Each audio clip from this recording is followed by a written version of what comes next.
Hey, what's up? Welcome to the first episode of 2025. And I'm not going to lie, I forgot how wavy that beat was that we bought when we first started the show. Like, I was just vibing right now because Brian put together a new intro for the show. And we bought that beef off someone that you actually are familiar with in the New York City area. Yes, Ghost Dave. Ghost Dave is a producer. You probably heard some of his beats on like Peter Rosenberg project, produced with some Griselda on it as well. Like he's done some really cool stuff. And if you love like just classic East Coast hip hop, he does that. So shout out to Ghost Dave because that was actual fire. I forgot because it's been a minute since I listened to it longer Like the than 10 whole thing. seconds. You know what I mean? So that was pretty dope. By the way, if you like the show, if you like the content, hit that like and subscribe button. If you have already done that, thank you so much. You can follow us on our social media channels. We're at the Mandatory TKO. You can also find us on the audio side, wherever you get your shows, podcasts. You can find us there. If you got a couple of minutes, leave a rate and review because it helps the channel grow. Brian, it's been a crazy, I guess, first couple of weeks to the year in terms of what's going on in the world of boxing. So much news. We're going to try to get to all of it today, but just really quickly, because we got a lot to get to. But what's the most interesting topic that you think came about within the last week or so that kind of blew your mind where you're like, whoa, like we got to talk about this? And maybe, if it's one of the top ones, maybe we'll start with that. But what's kind of blown your mind so far about the first couple of weeks of 2025 in the boxing world? It's all of it. There's too much news. Like there's too much happening in this sport right now. And honestly, not all of it's news. A lot of it's just rumors, and a lot of it is just this may happen, this may happen. Ring Magazine, for obvious reasons, has really turned up the volume on like the scuttlebutt that's out there in boxing. But even some of those are just kind of like this may happen, and obviously we know who's behind what in terms of trying to make people work. By the way, my theory was correct. I was like, I'm not sure that they just bought the account from Michael Benson and told him to go away, because some people thought that Michael Benson just disappeared. But upon further review, because I was like, the Ring Magazine account was tweeting like Michael Benson. It didn't just replace him. And I was like, is he just doing their social? And yeah, he apparently, according to LinkedIn at least, he is the head of social at Ring Magazine. So Michael Benson is still with us. Um, but it's just a Great, because lot, I hate that other stupid spoof account that keeps on coming up on my bro. feed, and Oh it's my, like Devin Haney got knocked out and beat up, and it's like some fake ass story, it's and I go sparring check or it. whatever. Yeah, I go check it every time. That did not happen, by the way. It's a stupid spoof account, and If whoever's running this account, I hate this person that runs this account because they tweet the most ridiculous stuff that I'll read for like 5 seconds and be like, oh my god, and then I'll realize it's a spoof account. So you know what? I F think it's you. gone, by the way. I think I hope it's it's gone. gone. I hope someone took that down because, like, I'm tired of being played. You know what I mean? But to answer your question, I actually do think I have an answer to this. It might be Devin Haney saying goodbye to 140. I'm like, wait, already? We're gonna already do this at potentially welterweight, I assume. You used to say it. Devin Haney was big for 135 even. So I mean, the fact that he's at least teasing that he may jump up to 147, that's interesting. But we have too much to get to today. Too much. So much so that we're debuting a new segment to try to like get through all of it, or at least most of it. We'll determine that as we go. We'll explain it later. But we're gonna Yes. try to hit so many different things today that we may be here for too long. By the way, guys, this is an interactive show. We want to hear from you. So if you have any comments on anything that we talk about or some thoughts, please drop them in the chat because we will read them. We will get to them. So remember, keep in contact with us during the show because we are going to take a look at those comments. For me, I think the thing that's most surprising is the fact that I thought it was a pipe dream, but Canelo Alvarez and Terence Crawford might actually be happening. And I think this is one of the first things that we have to talk about, Brian, because it looks like Turk is obviously involved in this. And I know that Canelo Alvarez, he was saying he wanted like 200 M's to fight David Benavidez, but it seems like he might actually be fighting Terence Crawford. And from my understanding, Terence Crawford doesn't care about what weight class it's in, and he would be okay with moving up to 168 to take on Canelo Alvarez. Bryan, I know you were thinking this fight would never happen, but so when you sent this to me like earlier in the week, I was like, I don't know, because I started believing what you were saying, and you're like, no, this might actually happen in September, right? It might actually happen Mexican Independence Day weekend. Is this? Reportedly.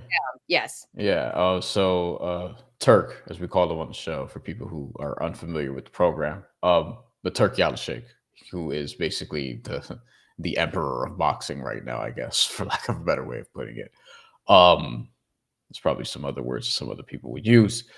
Canelo Alvarez, Terence Crawford reportedly agreed upon for September. Now, there's not a concrete date. There's not an official press release announcement, anything like that. So this is still just scuttlebutt. But Turk is trying to make this fight happen and has been persistent in making this fight happen. Terence Crawford has seemed to want it. And I recall, because I was in the room, there was a time where before the fight with Jermell Charlo, Canelo Alvarez was like, they're not going to give me credit for beating Terence Crawford, so I'm not too interested in that fight, which meant two things. One, he legitimately doesn't think he's going to get a lot of credit for beating somebody significantly smaller than him if he does. And also 1B would be, if he loses, it'll obviously look terrible because you lost to somebody so much smaller. But point number two would be, if you pay me a certain amount of money, though, like everybody has a price, which we talk about on this show.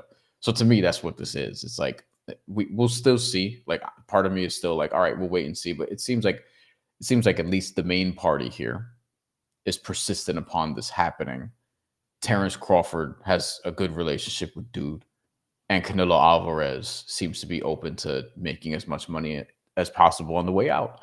So there seems to be enough intrigue here for this to happen. And as far as the actual fight portion of it, I mean, I'm not excited about the potentially big weight differential. And I think where this fight will be contested is a big thing for me. Like, is it going to be a 164-pound catch weight? Is it going to be all the way up at super middleweight? Is it going to be somewhere in the middle? Is Canelo going to be entertaining going back down to 160? Like, I don't know. So there's a lot that I still need to find out here. And I hope that it's not in Saudi Arabia, because if this is in Vegas, this is going to like shut the city down, and a lot of people are going to flock to it. If it's in Saudi Arabia, the atmosphere, yada, yada, yada. So I think if it's in Saudi, it's the worst mistake they could ever make. I think it's the dumbest thing that could ever happen, to be honest with you, because I think you're taking away from the boxing community that would eat this up. You're talking about a lot of Mexican fans that would also travel to Vegas for this fight. You're talking about a lot of fans for Bud that would travel for this fight. And when you put it in Saudi, a big, massive fight like this, it takes away from all of it. And let's just be real here. It would be like 2:30, 3 o'clock on the West Coast, which is like fine if you have plans on a Saturday night, but this is a big blockbuster fight. So I don't want to see it in Saudi. It has to be Mexican Independence Day weekend in September.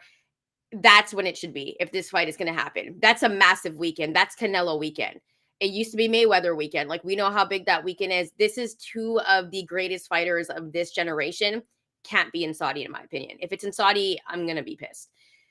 Now, Turk is putting up the money so he can do whatever he wants with it. And if he wants to put it in Saudi, he'll put it in Saudi. But I think that would be a big mistake. So I agree with you there. Where this fight is going to be is very important to me as well, because Bud has absolutely no fear about where he fights. But I don't think him moving up to 168 to have this fight is very smart for him. Now, at the same time, both of these gentlemen obviously want to get the bag. They are going to get the bag for this fight if it does happen. It's going to be a ridiculous amount of money. They're going to be making absolute history. But I think it would be really unfair for Bud to go all the way up to 168. And also, Bud usually fights once a year. So if I was to do my math correctly, this would be the only fight he would fight this year. If we were going to go by how he's been fighting the last since COVID, right? Right. That's how it would be. I also don't think that would be smart for Bud, because as much as we liked his performance against Madrimov at 154 pounds, a lot of people were left like, I don't know how Bud looks in that weight class, because at 147, we were spoiled. He was TKOing, KOing everybody that he fought at 147. So when he got to 154 and dominated a fight, but didn't get the knockout, we were like, oh my God, not as impressive, even though we should have been impressed. I was impressed. Like, he won 8 out of 8 rounds to me. in that fight. I thought he dominated that fight, even though Madrimov had his moments.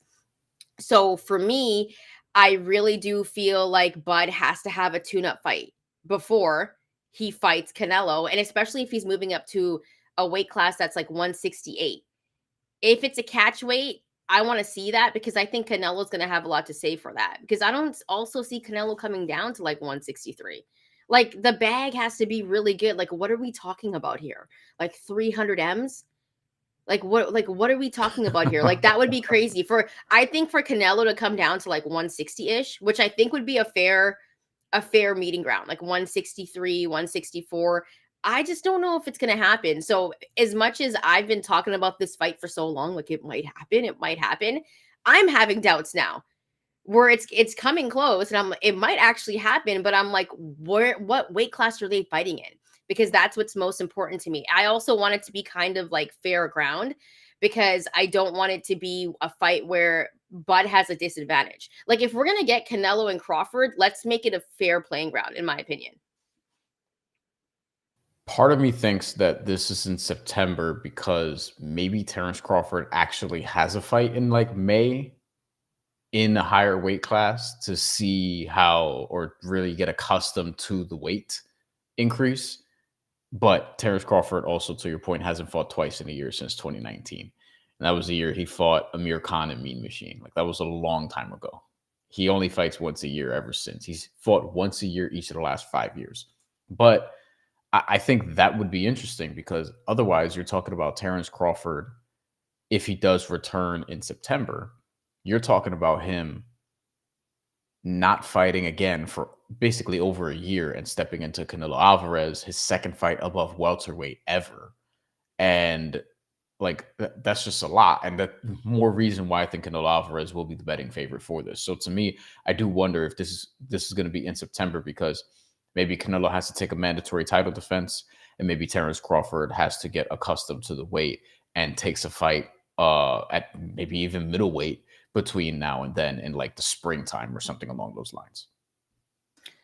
Yeah, I just think Bud needs to be more active. And if Turk's got the bread, and because I think Bud can beat anybody, going into that fight, depending on what weight they're gonna fight at.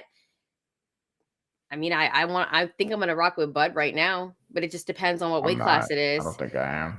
I know it's gonna be hard, but like it's hard for me to go. It depends, right? Like if it's in Vegas, I mean, Canelo's gonna win, right? Right? Like we know this, but depending on what weight class it is, like it's tough, right? And I want to see what the odds would be, like if I'm looking at a betting perspective, because we just never know what happens in boxing, and it's hard to bet against someone like Canelo Alvarez, one of the greatest of all time. But my heart wants to rock with Bud for this fight. So I want to see him in another fight before he fights Canelo, and hopefully we get that. But history tells us since COVID that hasn't been happening. So drop your comments. Let us know if you think this fight between Crawford and Canelo is going to happen. Let us know what weight class you think it's going to be at. And also let us know who you're rocking with in this fight. If you think the underdog Crawford is going to be, because the lines are going to be like, I think Canelo's going to be a heavy favorite. We do have a comment, and I think he'll be a favorite. I don't know if he'll be a heavy favorite. Marlon2631, thank you for checking in first person today. People say Bud just in it for a payday. No, he honestly believes he could defeat Canelo. He's a different breed from the rest. If he wins, he's a locked up top 10, 15 in the history of boxing. 100%. I agree with that. Yeah, I think I agree with all of this. I think Terence Crawford thinks he could beat Canelo Alvarez. And yeah, I think if he does beat Canelo Alvarez, especially if it's all the way up at super middleweight, but even if it's at a catch weight, like closer to, if it's a catch weight, Canelo's not going to come down but so far. I feel like 164, 163, I'd be surprised if it's even middleweight at 160. But regardless, if Terence Crawford does that, then yeah, he's up there. I'm going to be honest with you. I think the first fight is a draw. Oh, you think there's going to be more than one? I think so. I think it's going to be more than one. I think the first fight's going to be a draw because this would be the fight of like the century. This would be like the fight of the century, man. Now I got to think. Jesus. It would be like maybe I'm being crazy right now, but it's Canelo Alvarez. It's very early in the West Coast. It is, and I just took I just had a protein shake, so I'm feeling good, right? Yeah, I heard that shit. Jesus Christ. Yeah, I was Before like we shaking it started. up. Yeah. I had to, okay? I had to get the protein. Okay, anyways, I think it would be the fight of the century. Like, this is Canelo Alvarez, one of the greatest fighters we've ever seen, getting up there in age, but then you got an older Bud Crawford who's finally getting his respect. Bud thinks he can defeat anybody, and I believe that too. And I think also people sleep on Bud's skill. I think people are forgetting how skilled Bud Crawford is. I mean, look at what he did to Errol Spence Jr. Like, absolutely annihilated him in the ring. We can't stay on this for too long, guys, because we have too much stuff. We'll be here Too for like much, four yeah. hours, right? But please drop your comments and let us know what you're feeling. Marlon2631, thank you for dropping a comment because it was a very good one, and obviously that's probably going to start more conversation. I love that comment, so thank you, Marlon. bigger than Mayweather De La Hoya? Well, like, now I think so. That's a century. I know it is, because a century is 100 years. But the thing about it is, like, I don't think De La Hoya was De La Hoya at that point, right? Like, it was at the latter end. But like, even though Canelo and Bud are still, like, they're older, and I still think right now it's the time to make the fight. Like, if we're talking it happens next year, then like Canelo's older, Bud's older, like, no thank you, right? So, and Mayweather was like Mayweather was like money, getting into becoming Money May at that time. Yeah, it was still So it's different. Massive fight though. Massive. But I think this one's bigger, dude. Like, I think this one is way bigger for some strange reason, because I knew how that Mayweather De La Hoya fight was going to go. Like, I just knew it. I got to think. I don't. Drop your comments and let us know if you think this is going to be the fight of the century. We got to move forward, though, because two guys are going to be returning to the ring, have plans to fight each other, but will be fighting other people first. We're talking about Devin Haney. Yes, Devin Haney and Ryan Garcia have reportedly agreed to come together for a rematch. But before they do that, reportedly, they'll be fighting other people. Now, it's been rumored, Brian, that Devin Haney will be fighting Jose Ramirez. But also, what weight class is that in? That's one. Also, also, what weight class is that in? Because apparently Devin Haney said peace out to 140. Which is why I'm second guessing that report. But we'll see. But then at the same time, is Jose moving up? Because, like, look what happened to him at 140. Look at what's happened to Jose Ramirez within the last, like, 2 years. He hasn't looked like the same Jose Ramirez. Sure. I think it'd be a mistake for Jose to go up to 147 and be real with you. But I think that's a fight that could possibly happen. Yeah. I don't care about the Jose Ramirez piece of this, but like, well, okay. No, I don't just stab me in the heart right there. Okay, no, I don't, because like, I mean, Arnold Barbosa fried him, and I think Devin Haney, as long as I worry. Look, we talked about Devin Haney. It's still already, a tough fight, though. Yeah, sure, but Devin Haney I'm worried about his chin going forward, because I'm not sure like how he's going to recover from the. Not Ryan Garcia victory, but I mean, we saw what we saw, right? Ultimately. But the deal is, TalkSport is reporting that they're intending to rematch each other, but it doesn't look like immediately this is going to happen right away.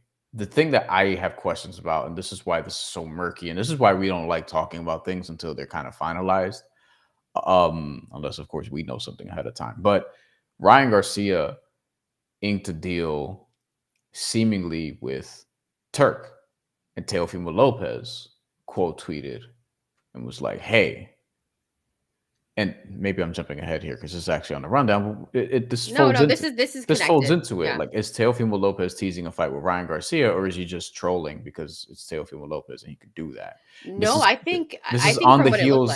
This is on the heels of Bob Arum saying, hey, we offered Teofimo Lopez the most money possible in his career.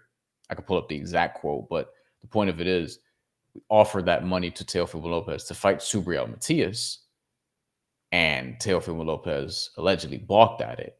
And Teofimo Lopez has been, I don't know if on the outs is too strong, but he's had a weird relationship with Top Rank over the last couple of years, and you always wonder, like, all right, when is he going to actually just end it, bolt from his contract, and is he going to join up and try to go to cross the street, so to speak, because there's going to be money there for him. Because, I mean, there seemingly is money, never-ending money there for everybody.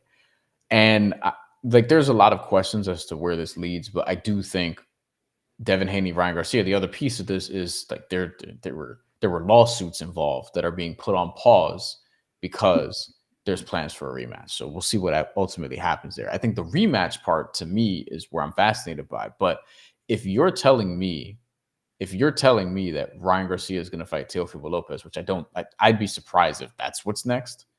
But if you're telling me Ryan Garcia is going to do that and Devin Haney is going to fight Jose Ramirez next, like that's just being thrown out there, right? And we don't know if that's actually going to happen. I'm not like, okay, the rematch may happen, but they could both lose going into the rematch. Like,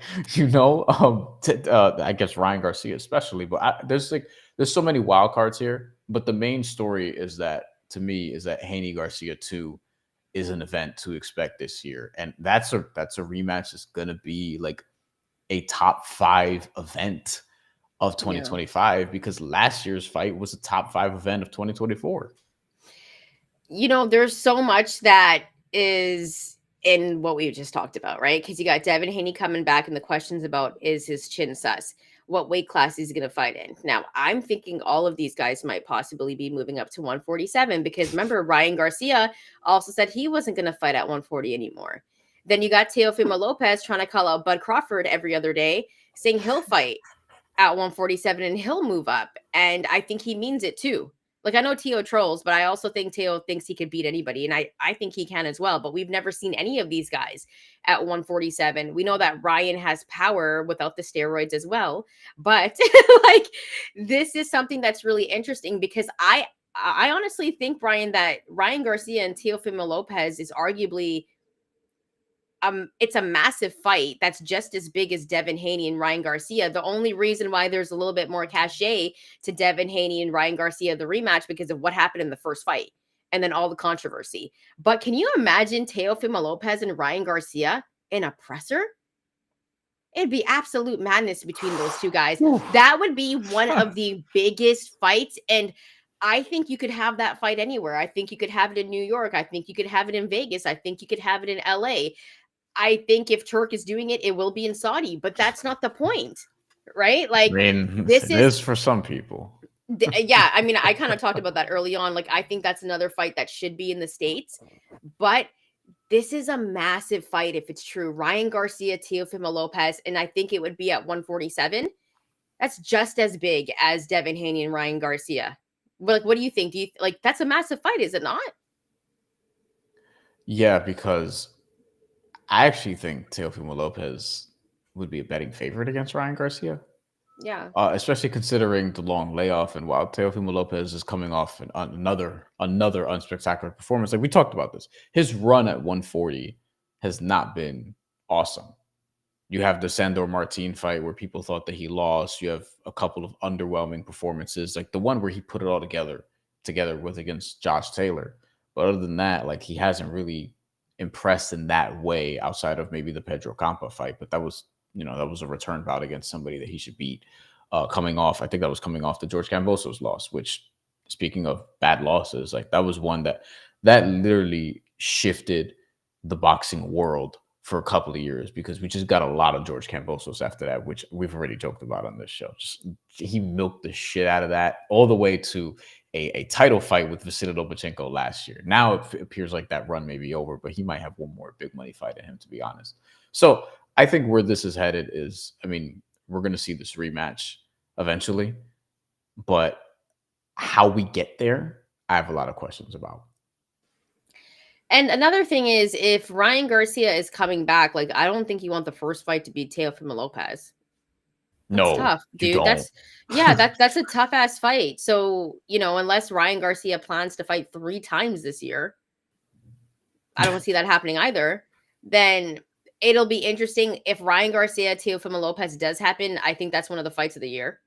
I would be more excited for that fight than him and Devin Haney, to be honest with you, because it's like, what are we going to see from Teofimo Lopez? I would take Teo in that fight, but at the same time, Ryan possesses like the size advantage.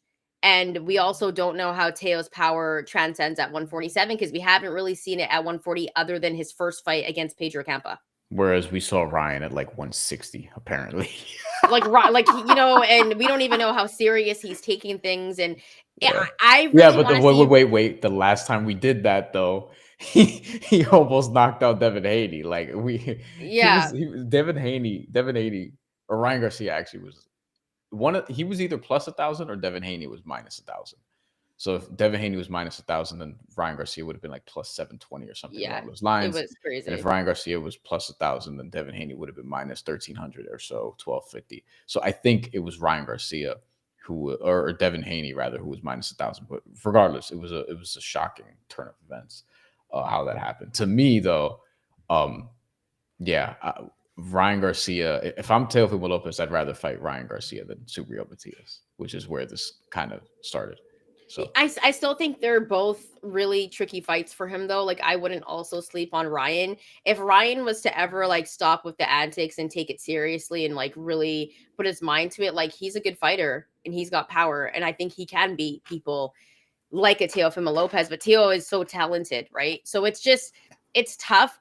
I would bet my money on Teofimo Lopez in this one. Let us know in the comments below what you think about Teofimo Lopez versus Ryan Garcia, reportedly going to possibly happen just off things we've seen on social media. What you think about Devin Haney moving up from 140, possibly fighting Jose Ramirez. Drop your comments below. Brian, before we move away from this topic, is there anything you want to add to it? yeah, I'd rather fight Ryan Garcia instead of Subriel Matias because if Teofimo Lopez is going to lose, not to say he'd lose to both, but if he is going to lose with more money in your pocket Yeah. because that fight will make a lot more money than the Subriel Matias one.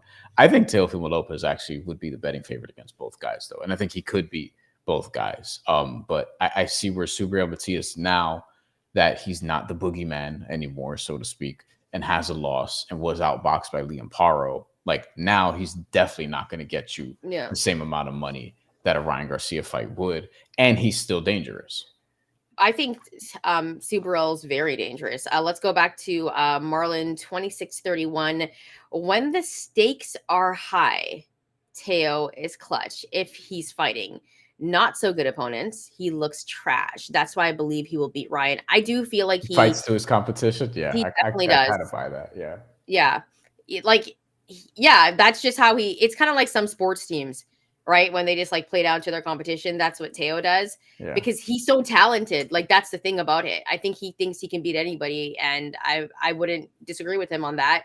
But sometimes those performances where you're fighting a Steve Claggett and everyone's like, you should knock him out. It's in Miami, it's in your backyard. And you don't get the victory the way that everyone thinks you are, then people are going to talk. But when Yeah.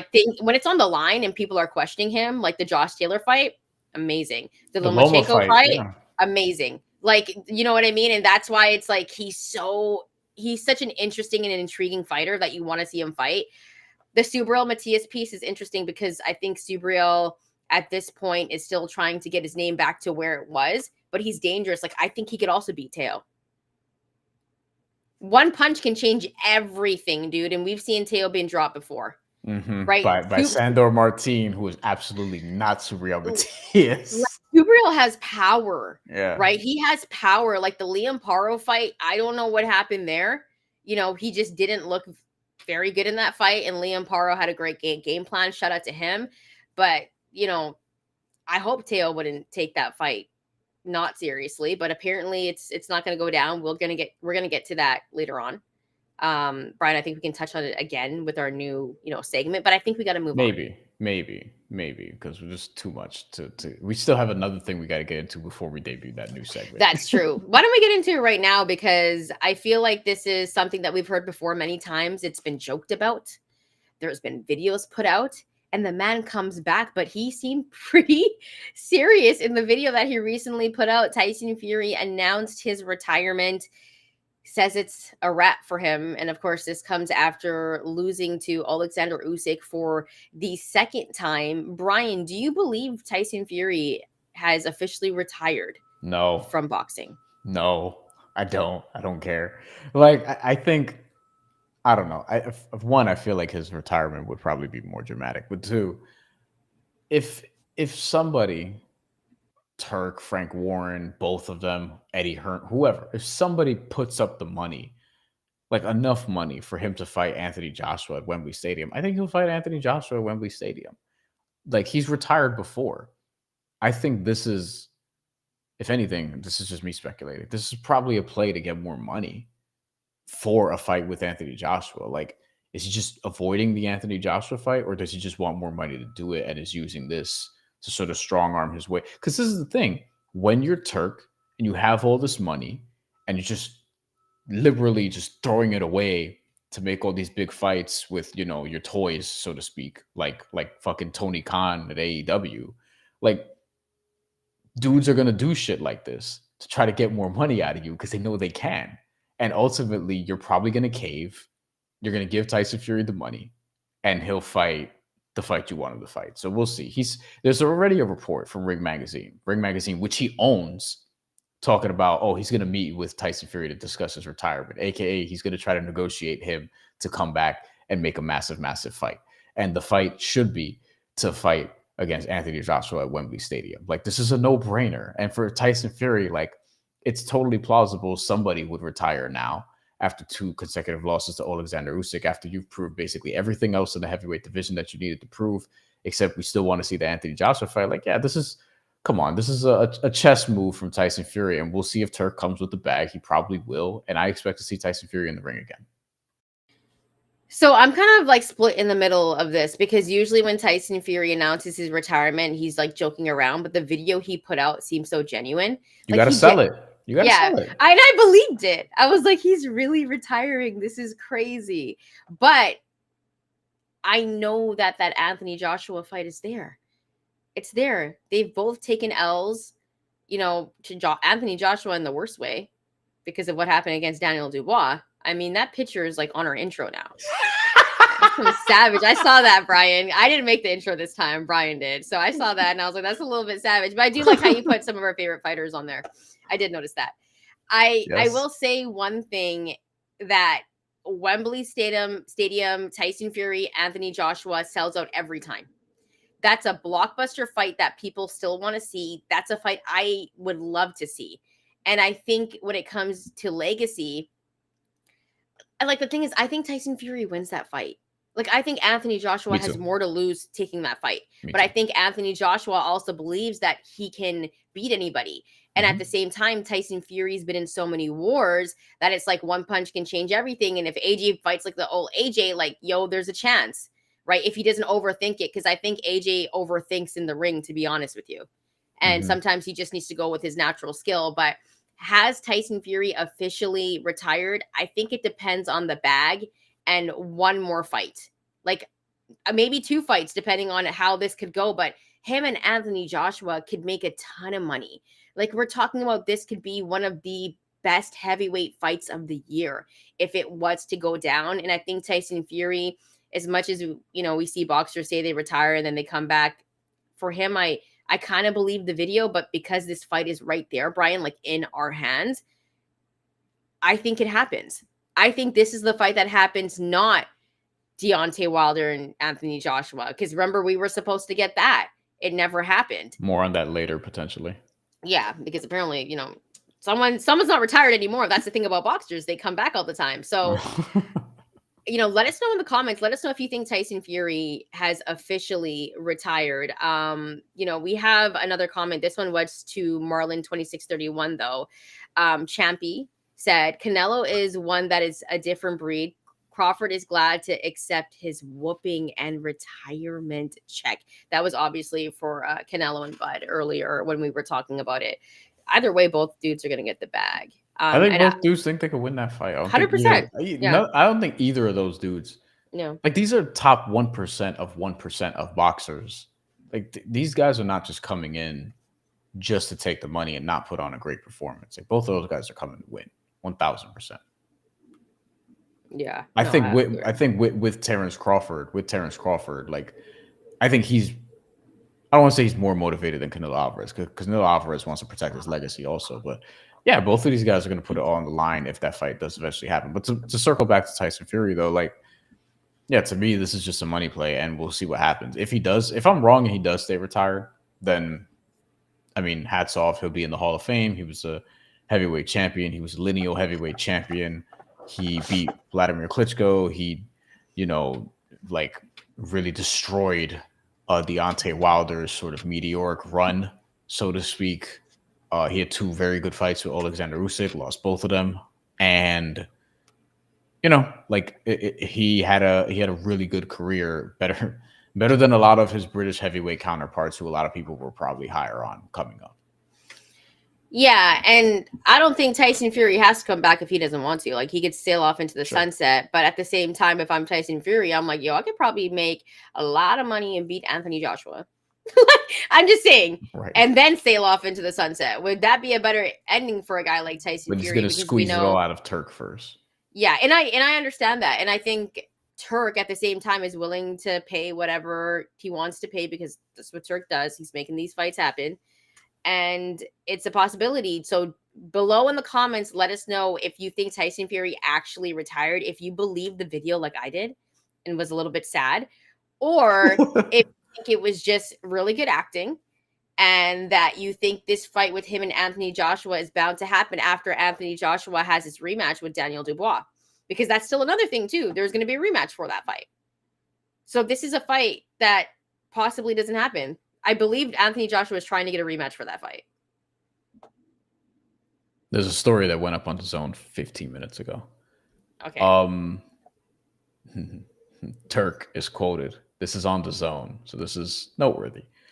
I don't like his retirement as a fan of boxing, speaking of Tyson Fury, because you want to see Tyson more and more in big fights. He told TalkSport, but I can understand the situation. You don't know, this kind of decision can be changed in time. I will support him. I will discuss with him, but I will leave him now. Time to be with his family, then we can discuss. But there are a lot of rumors that do not help us. It makes us look like fools.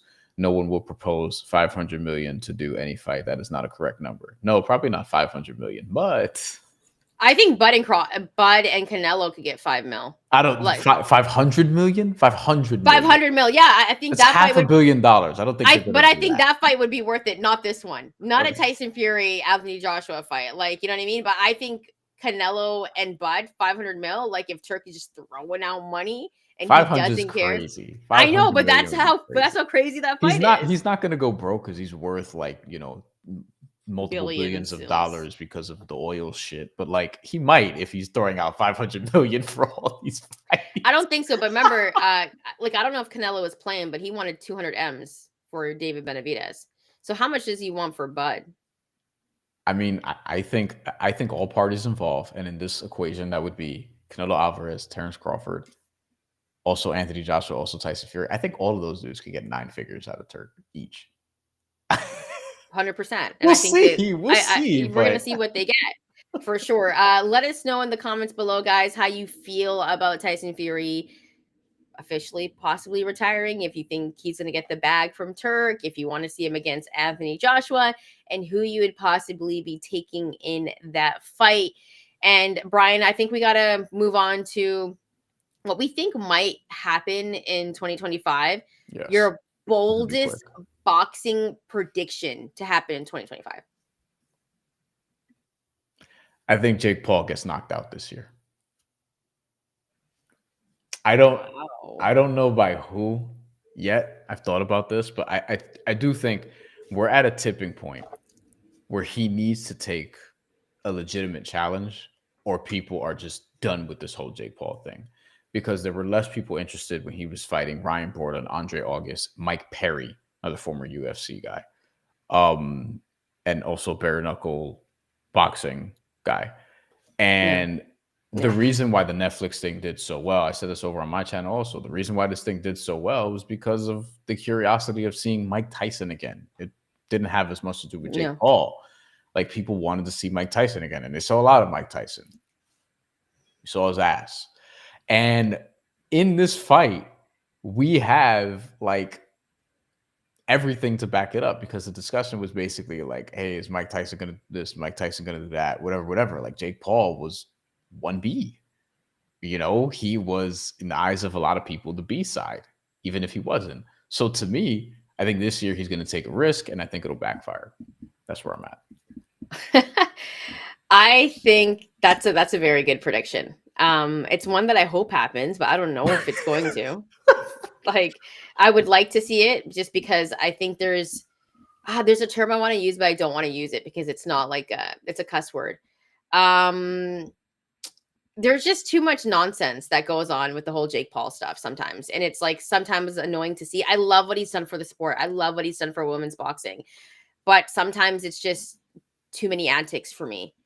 The term I wanted to use rhymes with buckery. There's too much of it, okay, in boxing sometimes. My boldest prediction, and this is such a bold prediction, it's like kind of crazy. But remember last year I did say Canelo and Bud could happen. So I feel this could happen because one of them is willing to come down a lot of weight. They've been going back and forth on social media a lot. Well, just one of them, it's kind of one-sided, which is how it usually goes. Clarissa Shields said she would come down to 147 pounds and fight Amanda Serrano. Oh, shit. This would not only be one of the biggest fights of all time in women's boxing history, but Amanda's won in different weight classes.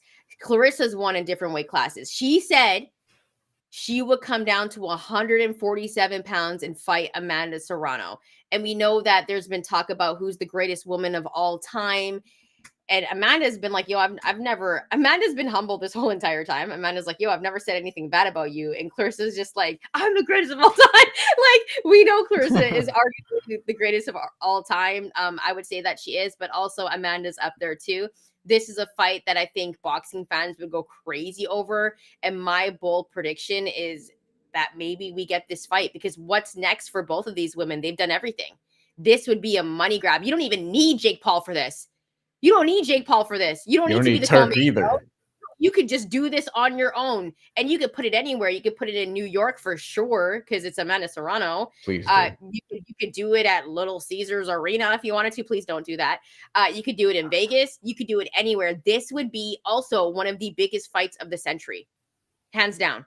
And could you imagine the presser, Amanda being humble and Clarissa going off for no reason? It would be crazy, right? Like that's the way it would be. And honestly, Brian, if this fight was to ever happen, I like it more than Devin Haney, Ryan Garcia next year. And I have it tied with Canelo and Bud. In fact, I think I'm getting excited for it right now. I know. I can tell. Like I'm making myself believe this might happen because if Clarissa's down to go to 147, she gets a nutritionist. She's never fought at that weight class. She's always fought heavier than that, except for like, when she was younger, amateurs and all that. Sure, yeah. Then you can count that, but she was like young during that time. But she's willing to do it, yo. And like I love it. I absolutely love it. By the way, if you haven't seen Fire Inside, her movie. It's good? It's great. Okay. It's great. I like at one point haven't seen it. I cried in the movie because it was so inspirational. I was like crying, and the person I went was like, "Why are you crying?" And I was like, "It's just so inspirational." I don't know why I was so emotional watching this movie, but I like because the thing about it is that like I don't think we actually realize the impact of women like Clarissa Shields and Amanda Serrano and the impact they're making right now. Like I don't think we're seeing it, but I don't think we'll actually know until like years later how much they've done for the sport. Totally. And it's like when you watch that movie, you already see how much like these women have done, and it's amazing, dude. Like, and by the way, this is like off topic, but Layla Ali was on Andre Ward's show. Great interview. Like I sat down and watched the whole thing. Great interview. So if you haven't seen it, go see it too. Did she talk about Clarissa Shields? Yeah, she did. Okay. She talked about their beef because when Clarissa Shields was on Andre's show earlier, she talked about it, and Layla Ali kind of gave all the details, you know what I'm saying? Yeah. And it's great. But yeah, if you haven't seen Clarissa Shields' movie, go see it. And also my bold prediction is that Clarissa Shields and Amanda Serrano could happen this year because they've done everything. Like what more do these ladies have to do? Like at this point? Nothing, dude. That's the selling point for me. This is another Canelo-Crawford situation, but this one I think because Amanda's won in different weight classes too. Like she doesn't care. Never welterweight, but here's why I think this could happen. Two things.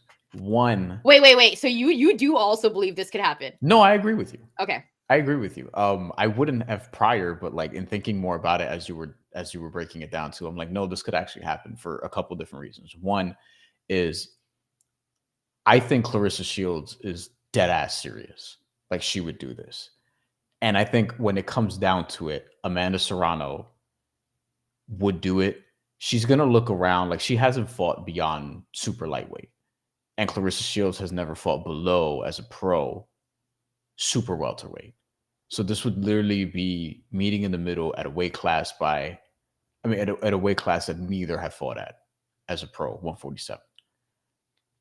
If you look around, and this is why I think this could happen more than anything else, what challenges do they have left? Clarissa Shields is going to fight in a heavyweight title fight Danielle Perkins. And all due respect to her, she's not on the list of this is who Clarissa Shields absolutely needs to fight before she retires. Whereas Amanda Serrano, I think she's done it basically all.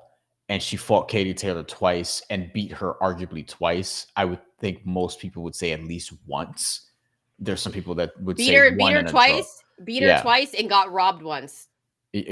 Right. And the other was probably more debatable. But the point of it is, like, she's basically done it all. So what's left? And I mean, this is like up there in terms of like who else is she gonna fight? The name that I think Amanda Serrano, like, this is one of the fights I want to see this year. I would love to see Amanda Serrano fight Alicia Baumgardner. Like, to me, that's sort of the fight for her next.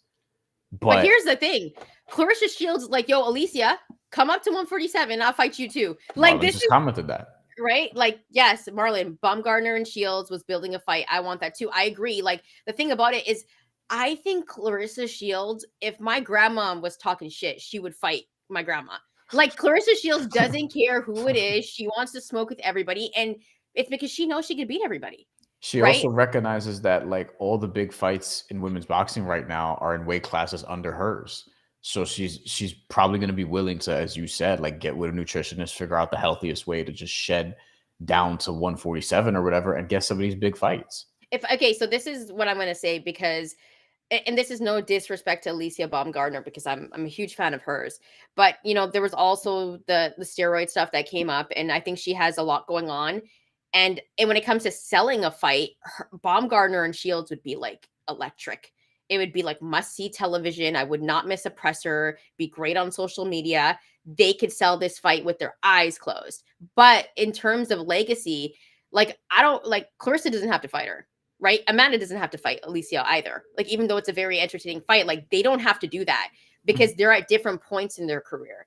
Right? Like, Alicia is still, like, she could arguably be the face of women's boxing at some point. She's one of the faces, right? But she would need them more than they need her. Exactly. Yeah. So they don't need to fight Alicia. But, like, if Clarissa Shields and Amanda Serrano were to fight each other, not only could we possibly get more than one fight, because we know these ladies are going to bring it, but at the same time, it's a legacy fight, right? This could, like, we talked about fights of the century.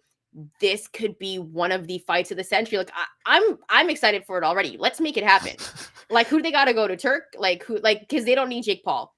Take MVP out the way. Well, Amanda won't do that. She'll work through MVP. It has to be. Yeah, she's too loyal. She's too loyal of a woman. You know what I mean? She's a great person. And look, here's the thing too. Like, Alicia Baumgardner's last fight against Delphine Persoon, which fell way under the radar, was at Lux Studios in Atlanta. It looked small. Like, it was weird. This was a return fight after 14 months away because of, potentially steroids. We still don't know what the hell happened there. Like, she kept all her titles too. There was no real suspension, like long-term suspension. There was allegedly an investigation, but she just kind of cleared herself and we just moved on. And this happened. And it looked, and Delphine Persoon was like older, looked injured, got knocked down early, and it ended in a no contest because of like a cut. And that was kind of, it came and went. And it was something that barely anybody mentioned because on the same day, Sandy Ryan fights Michaela Mayer, which is a much bigger fight. Julius Randle and Karl Anthony Towns get traded for one another also. Like, there was that dominated the sports sort of cycle with NFL and all those different things. Did Trump also get shot that day? I don't remember if that was in the summertime. I think it was in the summer. Yeah, it might have been earlier. Jeez. In the ear. That dude's about to get inaugurated. That's a whole other. Yeah. anyway, Xander Zayas also fought that day.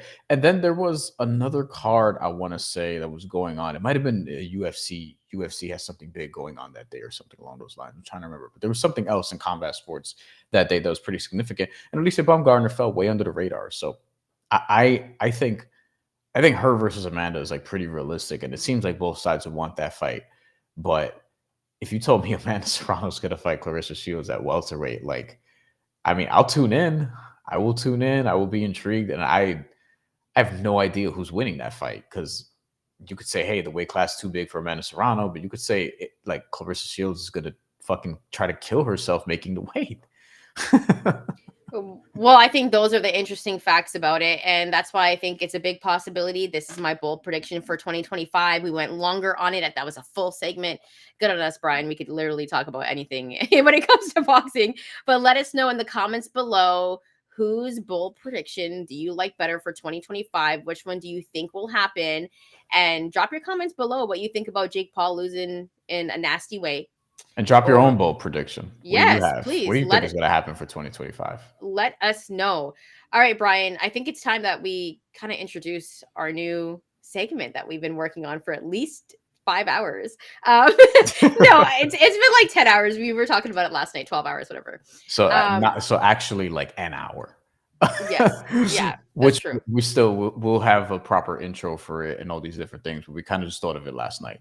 So yeah, and we've been busy, so that, give us kind of some slack here. But what this new segment is, it's called the 8 count. Brian is better at explaining things because like I'm just stress bag and I'm too anxious and I like talk really fast. So Brian, why don't you go ahead and explain this? The 8 count is basically, you know how when you get knocked down or when you get really hit really hard and into the ropes, you get a standing 8 count. But the 8 count in boxing, we know what that is.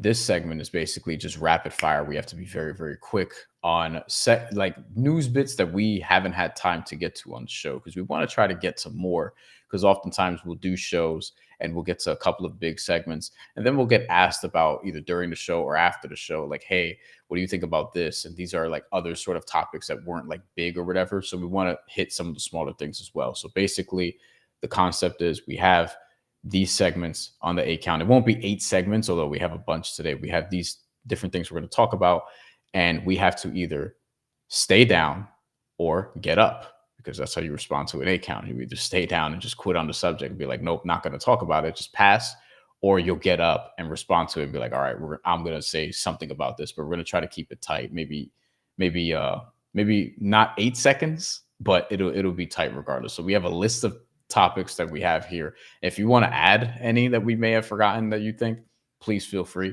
We have a list of topics we're going to breeze through here, and we're going to determine whether we're going to stay down or get up. And it may not be the same for each of us, because there are certain things that Shantelle will care about more than me. There are certain things that I'll probably care about more than she will. So we have a bunch. Let's get into it. All right, let's get into the 8 count. Are you going to stay down? Or are you going to get up? Gervonta Davis goes off on Turk. Brian, should I be counting to 8? I'm getting up. I'm 1000% getting up for this. Gervonta Davis is just going to go at Turk for a minute. Now, I think this could be a long conversation, but the whole point of this is to keep it tight. But basically, if you don't know, Gervonta Davis just went off on Turk again. He seemed annoyed or pissed off, either about everyone being at the Ring Magazine Awards or the fact that he wasn't invited or whatever. But I also think there's some merit to what he was saying. It's just kind of like the messenger isn't perfect, but he basically is going at everybody for just sort of taking the bag from Turkey and just selling themselves. And one of the points he makes is interesting that I want to sort of focus on here is he said, dudes can't sell, which is why they're going out there to make all this money. And Terence Crawford has taken exception to some of the things he said, and they argued about who makes more money than who. But I think this is really interesting, and I think Gervonta Davis is sort of the poster child for PBC. So this is basically PBC versus Saudi empire, for lack of a better way. But this is a feud in boxing I'm very much interested in, especially if they're never going to do business with each other, but they might have to at some point. We'll see. I'm about to get up because I'm not staying down for this one. Mhm. Shout out to Tank. I don't like the back and forth between him and Bud because I feel like they're both kings of the sport, and I hate it when two people are fighting over who got more money. That's the corniest thing ever, especially with everything going on in the world with the fires and everything like that Yeah. that happened in LA. But that's a different topic. I'm rocking with Tank in this because it's true. There's only really two people that really sell pay-per-views. Canelo Alvarez and Tank Davis. Jake Paul, right? We could throw him in there. Well. Those three are the only three guys that actually sell pay-per-views. Tank doesn't have to leave the States to go and sell a fight. He doesn't have to do it. And at the same time, he'll have a fight in DC. He's done fights in LA. Like, I think people have to realize Vegas. he can do it anywhere. It's Tank Davis. And he's Mhm. one of the most electrifying fighters in the game right now. And people love seeing him. He's must watch pay-per-view, even if you don't pay for it. Some people don't. Let's just say, let's keep it real here. You looking for that link is what I'm trying to say, right? When Tank is fighting, like, you're like, oh my God, I gotta find the link. And he still does numbers. That's the thing. It's Tank Davis, so he can talk this talk. And I respect him for saying this because I feel at the same time, a lot of people are just out here kissing booty. Kissing a turkey's booty, right? Like, that's what they're doing. Holding his hand too. Yeah, doing a lot. I don't know what's going on. He's throwing money at people, Okay. Yeah. And like, listen, like, I understand the game, and for a lot of these guys, there's not a boxing union. You want to make as much money as you can. Like, there's different layers to it. So I'm not going to hate on what they're doing. And Turk has given us the fights that we want. Like, I can't complain as a boxing fan. But at the same time, there's other layers to it as well that are political. And not a lot of people are talking about that aspect of it. And that's being overshadowed. But Tank, I'm not going to stay long on this. I'm rocking with him. Shout out on Tank. Shout out to Tank for standing up for what he believes in. And at the same time, he can talk that talk. If you disagree with either of us, make sure to drop some comments below. Brian, I'm sure there will be people who do, because everybody loves, like, Turk's approval rating in boxing is very, very high right now because people are loving him. Yeah, there are people who just care about, hey, I just want to see the fights and don't really care how we get there. And it's like, okay, like, all right, to each their own. Next topic. Curtis Harper will fight Deontay Wilder in April. He says.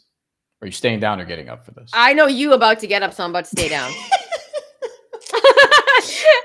Deontay Wilder, why?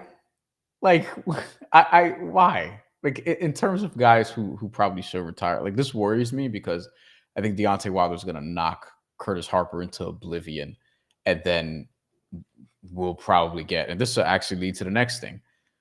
I think he's going to knock Curtis Harper into oblivion and then potentially get another fight, which is scary because we've seen Deontay Wilder not just get knocked out, but get knocked out fucking silly multiple times. Zhilei Zhang, Tyson Fury. So he looks like a shot version of himself, and has, coincidentally, Malik Scott hasn't seemed to get the best out of Deontay Wilder. I don't know what's going on there, if it's a stylistic thing or it's just age and wars have caught up to Deontay Wilder. But this is inevitably setting us up for the next one. Turkey Al-Sheikh still interested in Joshua Wilder. You're staying down, you're getting up. I think I'm staying down for this as well. I think I'm staying down too. I'm sorry, I'm staying down. Let's move on then. All right. Yeah. You staying down, you getting up for this. Regis Prograis will return against Oscar Duarte February 15th. I'm staying down for this. I think you're getting up though. I'm about to get up for this because I thought Regis was done, and in his last fight, again, he talked about how he just didn't fight well.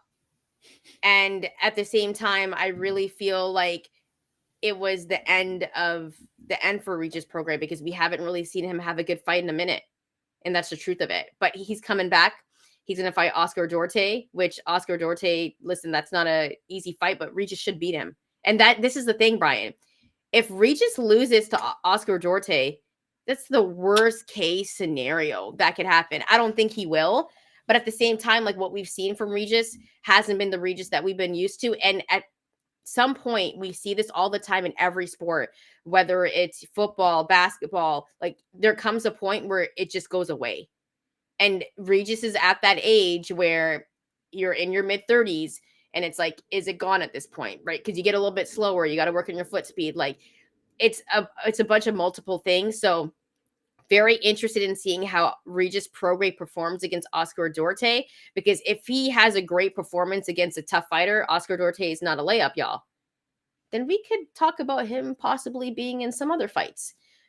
So this one's very interesting. Let's move on to the next one. Bryan, are you staying down or getting up for the 8 count? Jaime Munguia and Bruno Sarase. 2. Oh my God. Could you just, I'm staying down, yo. Staying down. Yeah. Mm-hmm. I'm good. Are you staying down or getting up for the 8 count, Bryan? Ring Magazine Award Show. Staying down also. Yeah, I'm staying down. I don't care. I don't give a shit. Actually, I'm going to get up right quick. Only for 8 seconds. I did like the photo, though, on social media. Did you appreciate that Gabriela Fundora was the only woman there and everyone else was just, dudes? That's a different conversation for a different time. Because Gabriela Fundora, who I thought was second in fight of the year running, for me at least, to Alexander Usyk last year. So what just happened right now is we thought we weren't going to get up, but we got up a little bit and kind of wobbled our way back down. But we didn't make the 8 count pretty much. They were like, stop. Yeah. All right. So the last one, Bryan, you staying down or getting up? Conor Benn versus Chris Eubank Jr. Finally going to happen in April. I'm staying down. I'm leaving the ring like Curtis Harper did against, I think it was F.A. Japa. I'm good. I still think that I'm getting up. I still think that there is intrigue, especially in the UK, for this fight. When you think about their fathers, everything that happened, how Conor Benn got pinned for steroids after everything. I still think that there is tons of interest in this fight. I think it's a fight that UK fans will love to see. And I'm really curious in seeing this as well, because as you know, before Conor Benn tested for PEDs, there was a lot of talk that he could be fighting some interesting guys in his division. Is he that good? There's so many questions about Conor Benn. So this is a fight that I'm very, very interested in still. And I think UK fans might agree with me. Let us know. Drop your comments below. Do you care about Conor Benn and Chris Eubank Jr., or are you staying down like Bryan and not bothering to even get up for the 8 count? Also, let us know what you think about this segment. Let us know if you rock with it, and also drop your comments below on everything that we talked about. Bryan, I thought it was going to be a 4-hour show. We did it in an hour, like pros. You know what I mean? Well, we're not done yet. There's Nerd chimes in. Yes, Nerd says with turkey emoji, which is fucking hilarious. Is bringing us close competitive stack cards. Tank is giving us mismatches. If Tank is such a POV star, I think he meant pay-per-view. No, I know. You don't want Tank to be a POV star. That's a totally different, that's dark web shit. Oh, okay. I didn't even know. I'm so innocent. I was like, what? I was like, what are you talking about? I still don't know what the hell you're talking about. Don't worry about it. No idea. Don't worry about it. The audience is a lot more dudes. They'll understand what I'm talking about. I was like, point of view. I'm like, that's Instagram, nerd. No. No. I don't know what you're talking about. Tell me after when we're off air. What? Just saying. If Tank is such a PPV star, I got you, nerd. I got you. Why has this fight been postponed twice? I assume the Lamont Rose Jr. I don't think him being or not being a pay-per-view star is I just can't is tied to why the fight's been postponed. I don't think that's a correlation, but I also don't think Tank is giving mismatches, quote unquote. PBC is PBC. PBC is promoting him. I think it's in PBC and in Team Tank's best interest to protect Tank, the brand. And I think regardless of how he's managed, we both want Tank to fight Shakur Stevenson. We both want Tank to fight Vasily Lomachenko. Yes. It's frustrating that Tank hasn't had fights with either guy. He's had Leo Santa Cruz on his resume. He's got Isaac Cruz. He's got I like Hector Luis Garcia more than most people. He got Jose Pedraza at a time where Jose Pedraza was undefeated. There are names that I'm forgetting about right now, but like Tank's got some dudes on his resume. I agree that he should have a better one. But at the same time, we say all that, and it's like he probably beat Shakur Stevenson and Vasily Lomachenko, which is why this particularly is potentially frustrating.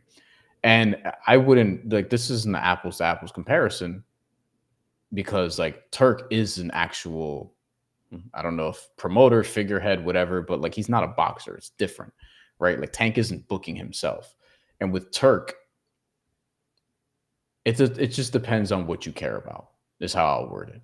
It depends on what you care about. Is it like, do you care about only getting the fights and just getting the fights and that's it? Or do you care about all of the things that go into how business is being run in boxing? Let's get to some more comments. Let's get to this one by Marlon2631. Tank is a 30-year-old prospect. Devin and Shakur Teo have better legacies. Here's the thing. Not Shakur. Here's the thing that I do want to say is that Not him Teo, and Loma were in negotiations. That was reported by many people. And Loma was the one that said he was going to take time off. It wasn't Tank. So why should Tank get any blame for that? He didn't back out of it. They were in negotiations. Loma said, yo, I'm going to take some time off. So he shouldn't be blamed for that. Also, I think people kind of sleep on Tank's resume. There are some good names on there, in my opinion. And listen, Frank Martin, rising star.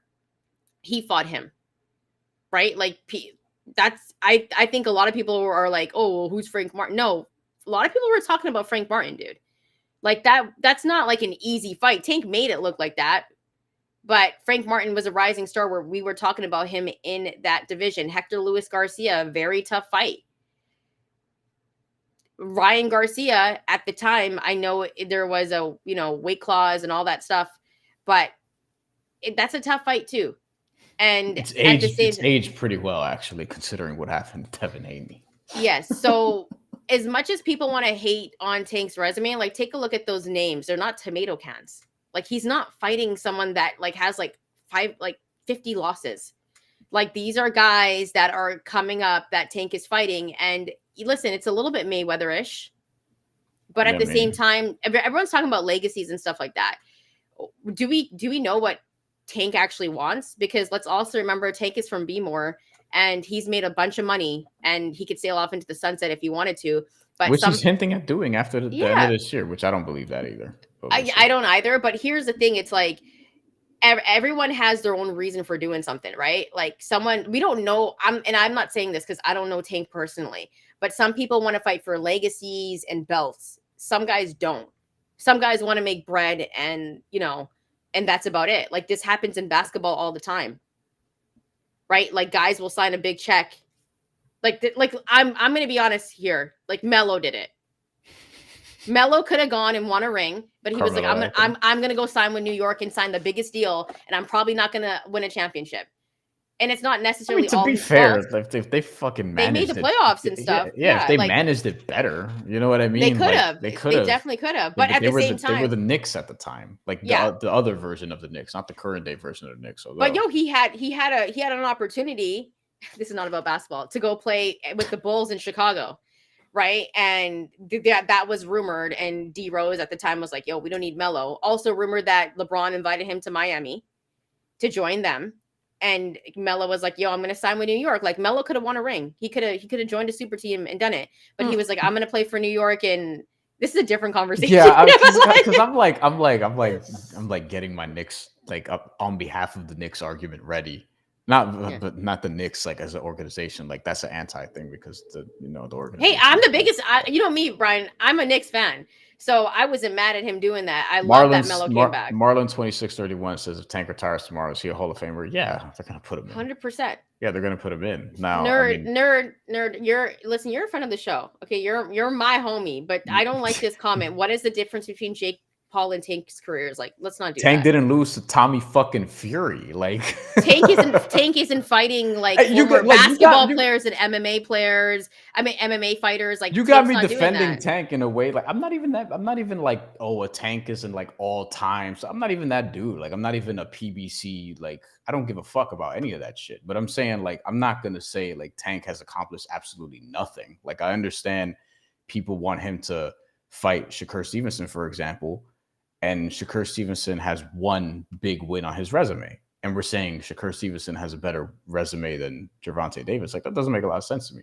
Shakur Stevenson has one big win on his resume. That's Oscar Valdez. He also lost world titles on the scale because he couldn't make 130 anymore against Hobbs and Conceição. Like, I don't know what we're doing there. And honestly, like, if Shakur fought, this is the key thing to me. This is the frustrating point to me. Like, if Shakur and Tank fought, and that's the fight, by the way, that's the fight that more than any other fight in boxing, that's the fight I want to see the most. I want to see Gervonta Davis and Shakur Stevenson. But if they fought, like, you can pick Shakur Stevenson to win that fight. I'm not doing that convincingly, because you could say what you want about like the skill, the defense, and all these different things, but Tank himself actually made an interesting point. Like, all that boxing shit goes out the window if you get hit hard enough.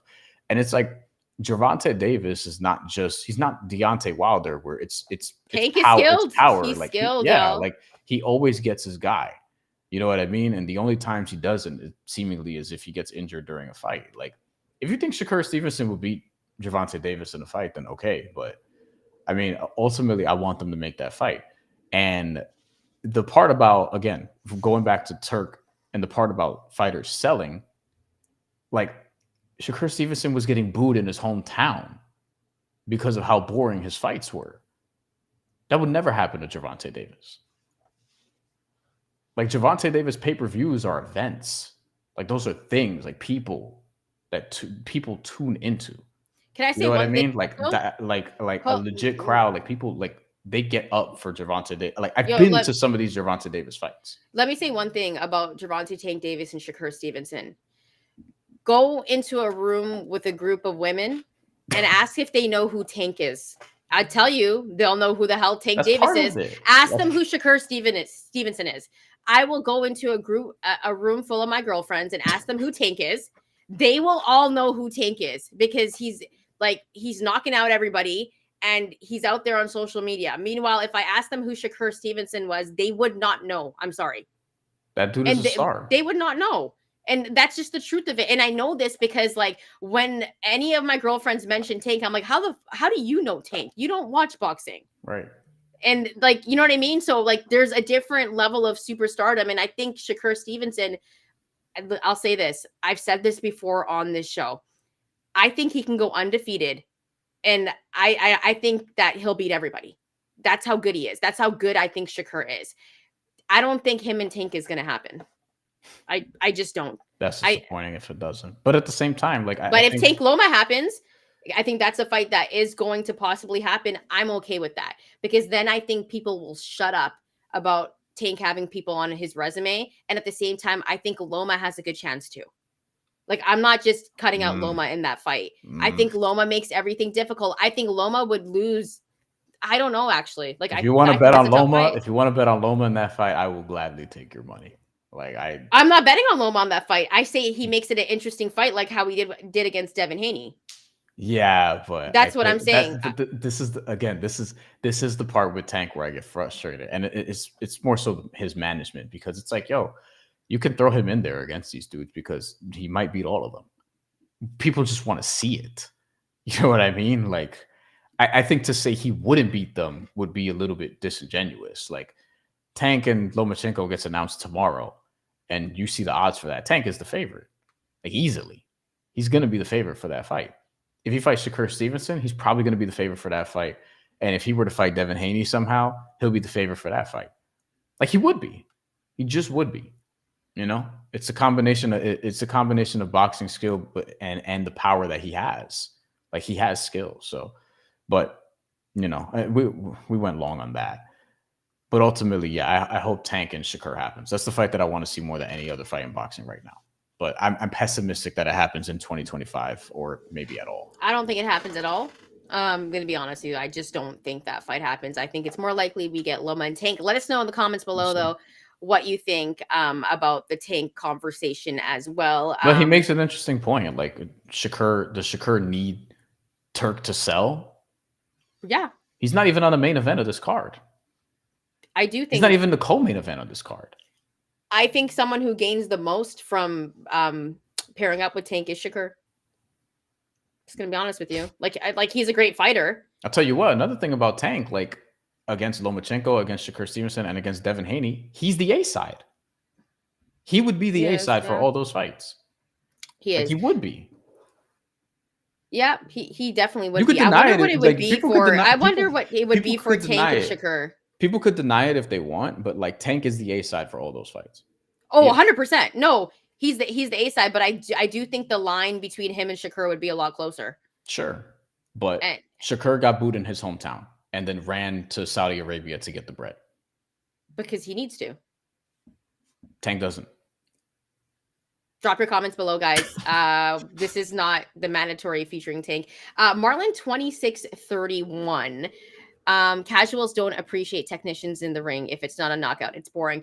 You know what, Marlon? I agree. I agree. But at the same time, like, I think sometimes in boxing, and I will say this, when you want, because you want casuals, like, let's be serious here. That helps the sport grow, right? And as much as we appreciate technicians and we know how good Shakur is, we also know that we need casuals for things to grow, and they want knockouts. They want good fights. Like, that's what makes people watch fights. Also, and it's a part of the game. Also, there's great boxing, and then there's landing 65 punches in a 12-round fight against Edwin De Los Santos. Like, and while Edwin De Los Santos threw 316 and landed 40, threw over 100 more punches than Shakur Stevenson in that fight. Like that was historically low output. Like Shakur Stevenson this is the frustrating thing about Shakur Stevenson. He's an excellent boxer, excellent boxer who can take more chances if you want to, who can mow through basically anyone that he's been in the ring with so far, and hasn't quite done that to the way that satisfies people, casuals and diehards alike. Like, there are a lot of diehard fans who appreciate good technical boxing who are frustrated watching him and get bored watching him because he'll just kind of like, he'll just be there and he'll win a round throwing 9-10 punches. Okay, so nerd, like, we're pals, but I'm gonna say, like, talk about this comment and then bounce. Tank pound for pound #1 because women know him. That's not the point that I was trying to make. The point that I was trying to make is that a lot of women that I know do not watch boxing. Now, when you're a superstar, you're actually known for, like, no apparent reason. Like, maybe some people don't know you that well, but you'll know them. You transcend your sport. And so Tank transcends his sport, whereas other boxers in the sport don't have the same amount of social media presence, or they're not a pay-per-view fighter. Everyone knows who Canelo Alvarez is, even if you don't watch the sport. You know Canelo is one of the greatest boxers of this generation. You know who Tank is. And I think Bud is also transcending. You know who Ryan Garcia is. You know who Jake Paul is. A lot of my girlfriends do not watch boxing. They were watching Jake Paul and Mike Tyson and was like, yo, that woman fight was really, really good. Right. And it was fucking Amanda Serrano and Katie Taylor too. Right. Like this is what I'm saying. You know what I mean? And listen, a lot of my girlfriends don't watch boxing at all, but they sure were down to watch Tank and Ryan Garcia. They love that fight. But are they going to sit down and watch Regis Prograis and Oscar Duarte? No, they're not going to do that. Like, this is like shows that we listen to will talk about Tank. Like, that don't talk about boxing ever. They'll talk about Tank when he has a fight coming. First Take will have Tank on. Yes. For First Take will have Tank on, but they're not going to cover Regis's comeback. Like this is what I'm trying to explain. They're not going to cover a casual Shakur Stevenson fight, even though he's fighting Flo Schofield, and that's a great fight. Is it though? I think it is, because you know how high I am on Floyd. Like, as a young guy, like I think he's a good fighter. Once again, I'm proving that I am not a casual, because I think Flo Schofield has a good future, and I think there's excitement. Me too. I think Shakur beats him. Yeah, exactly. But I think there's also like the rise of that, right? Because like, look at when Canelo fought Mayweather, something similar like that. Like, they're both young, except for I wouldn't put Schofield in the same. No, like conversation as Canelo at that time. You can get what I'm trying to say, right? I'm just trying to make like a comparison. All I know is Marlon 2631. Let's leave with this because it's fire. Another dream match we need is Inoue versus Tank. No one's ever said Inoue versus Shakur. Not once. Not once. No, I've heard Inoue versus Loma. I don't think Inoue is fighting any of those guys. By the way, like No, because he I needs to think get he to caps out. 126 first. Yeah, I think he caps out. And I would like to see it. It's a dream fight, but we'll see what happens. But Inoue versus Bam Rodriguez. Yes, that's what I want in the future. Nakatani first, though. Yeah, that has to happen, and that has to happen in Japan. Inoue Nakatani at the Tokyo Dome. Oh my God. Inoue fights, by the way, next week. So we will segueing into next episode. Inoue will be a topic of discussion, although probably not as extensive as we'd like, because he now has another replacement opponent because Sam Goodman can't stop cutting himself. And getting cut, not cutting himself. Getting cut. Don't want to be too. Yeah. All right, anyway, anyways, we about to cut up out of here. Thank you guys so much for rocking with the show this early in the morning. First show of 2025.